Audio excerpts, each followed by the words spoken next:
She called me the failure of the family at her engagement dinner. So I cut off the wedding funds and walked away from their drama forever. My name is Emily. I am 28. And until recently I was known in my family as the failure. No matter how hard I worked or how much I helped them, they never saw me as enough. My older sister Sarah, who is 31, has always been the golden child. My parents spoiled her, praised her, and treated her like she could do no wrong. I, on the other hand, was always treated as the sensitive one, the one who would never survive in the real world. When I chose to go into business instead of becoming a teacher or a nurse like my parents wanted, they rolled their eyes and told me I wouldn't make it. But a decade later, I proved them wrong. I built my own company, earned a good income, and ironically became the person who supported them financially. When my parents fell behind on rent, I paid. When Sarah needed car repairs, I helped. I even bought groceries for them at times. And when Sarah got engaged, I agreed to cover a huge part of her wedding costs because my parents said, family comes first. Last weekend was Sarah's engagement dinner. It was a small gathering of about 20 people, including family, close friends, and her fiancé's parents. I showed up with a gift and a smile, ready to just enjoy the evening. First, everything seemed fine. We ate, we drank, and we talked. For a moment, I thought maybe this night would actually be peaceful. Then Sarah stood up with her glass of champagne. I thought she was about to thank her fiancé or welcome everyone. Instead, she smiled smugly and said, "Cheers to the Wilsons, except for Emily, the failure of the family who only has money." The room went silent for a moment. Then people laughed. My parents laughed the loudest. My mom even clinked her glass against Sarah's. And my dad smiled like it was the funniest joke he had ever heard. I felt my face burn with embarrassment. I could see Sarah smirking at me, waiting for me to break down. But instead of crying or walking out, I slowly raised my own glass, looked Sarah straight in the eyes and said calmly, "To the failure who will stop paying for your wedding." The room fell silent. Sarah's smirk disappeared. My parents' laughter died instantly. Sarah's friends looked shocked, and her fiancé just stared. I took a sip of my drink, put the glass down, and stayed quiet. The point was made. The rest of the dinner was full of awkward silence. My mom kept glaring at me. My dad whispered that I was being dramatic, and Sarah avoided my eyes completely. But I stayed until the end because I refused to give them the satisfaction of seeing me storm out. When I got home, my phone exploded with calls and messages. My parents texted me that I had ruined the evening and embarrassed Sarah in front of her future in-laws. Sarah sent long messages saying I wasn't allowed to back out because contracts were already signed.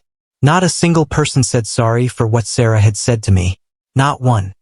The next morning, my mom showed up at my apartment. She slammed her purse down and demanded that I fix what I said. I asked her directly if she thought Sarah's words were okay. She looked me in the eye and said, "It was just a joke, Emily. You always take things too seriously." That was the moment I finally snapped. I told her, if publicly humiliating me is a joke, then my finances are a joke too. I'm done paying. That night, I sat down with my laptop and canceled every single payment for Sarah's wedding. The venue, the catering, the photographer, the DJ, everything. Some deposits were lost, but I didn't care. I removed my card from every contract and every vendor. By the time I was done, Sarah's dream wedding was nothing more than a date with no funding. The fallout was immediate. My parents tried to guilt-trip me. Sarah screamed on the phone. They even sent me a letter from a lawyer, but my own lawyer laughed and said they had no case. Soon, the whole extended family found out. Some supported me, others were shocked, but most couldn't believe Sarah and my parents had tried to humiliate me and still expected me to pay. Sarah even showed up at my office, causing a scene until security escorted her out. She yelled that I had ruined her life and her wedding. Honestly, watching everyone finally see her true behavior felt like justice. And then came the biggest blow. Sarah's fiancé's family pulled their contribution too. They didn't want to be part of the drama.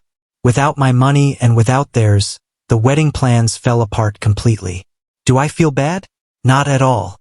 For the first time in my life, I stood up for myself. For the first time, I wasn't the family's ATM.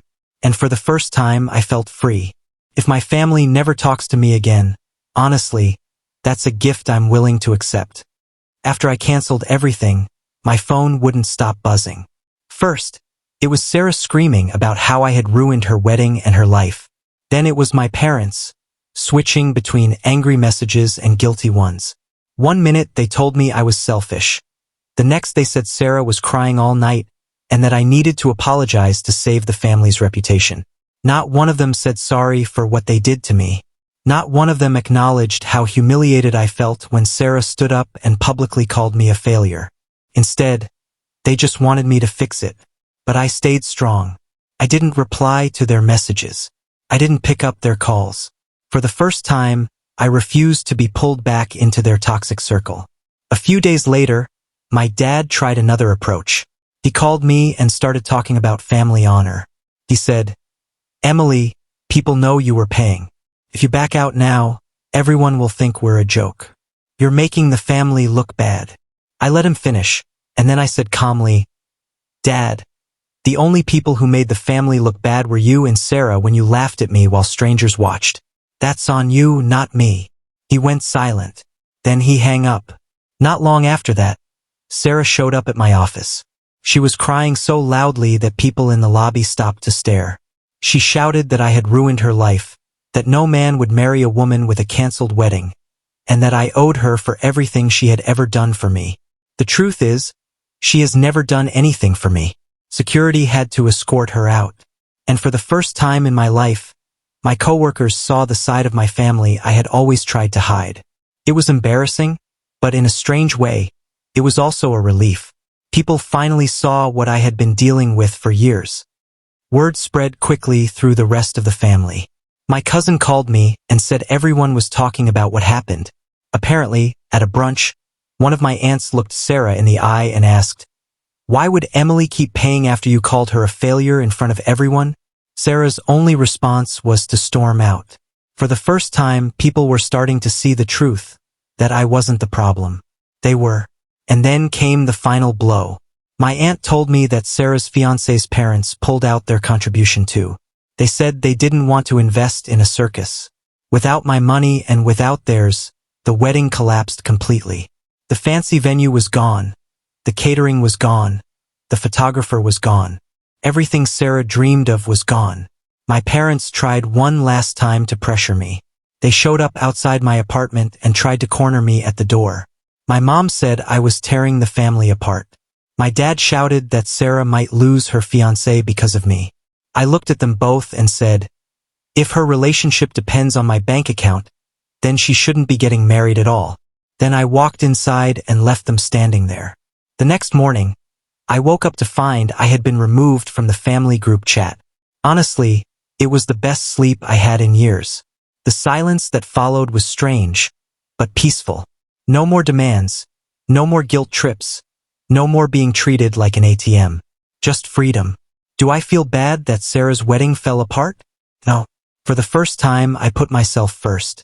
For the first time, I refused to let them walk all over me. For the first time, I wasn't the punchline. I am no longer the failure of the Wilson family. I am the one who finally stood up. And if my parents and sister never forgive me, that's fine.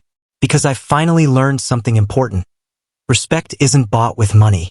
And if they can't respect me, then they don't deserve a place in my life. And that, honestly, is the happiest ending I could ask for.